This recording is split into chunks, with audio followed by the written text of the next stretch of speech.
आज आपण मासवडी बनवणार आहोत। यासाठी कढाईमध्ये धने, जिरे, लवंग आणि दालचिनी याला आपण भाजून घेऊयात। नंतर तीळ आणि खसखस हे पण भाजून घेऊयात। हे व्यवस्थित भाजलं की त्यानंतर कढईमध्ये तेल टाकून आपण कांदा लाल होईपर्यंत भाजून घेऊयात। नंतर आपण खोबरंही ह्यामध्ये टाकून भाजून घेऊयात।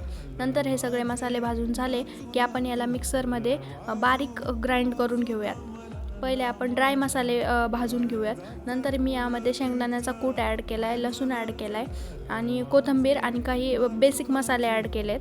हे सगळं आपण व्यवस्थित ग्राइंड करून घेऊयात। नंतर याच्या वरच्या कवरसाठी तेलामध्ये जिरे टाकून एक मिरचीची पेस्ट घालून हळद टाकून मीठ आणि पाणी टाकून याला एक उकळी आणून घेऊयात। नंतर याच्यामध्ये आपण बेसन चाळून ॲड करणार आहोत।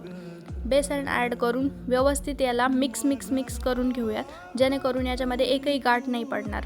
नंतर एका ओल्या सुती कपड्यावर हे सारण आपण पसरून घेऊयात। नंतर आपण याला थापून घेऊयात आणि तो जो प्रिपेअर केलेला मसाला आहे तो याच्यावर टाकून एक आपल्याला हव्या त्या आकारामध्ये आपण याला गोल गोल करून याच्या वड्या पाडून घेऊयात। तर आपली मासवडी रेडी झालेली आहे। आता आपल्याला याचा रस्सा तयार करायचा आहे।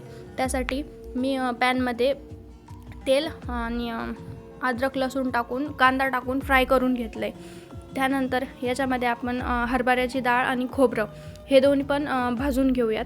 हे एकदा रेड झालं हे आपण मिक्सरमधून काढून घेतलं आहे। आता जिरे टाकून हा सगळा मसाला आपण याच्यामध्ये व्यवस्थित फ्राय करून घेऊयात। नंतर लाल तिखट, हळद हे टाकून आपण याला उकळी आणून घेऊयात। नंतर कोथिंबीर टाकून आपली मासवडी तयार आहे।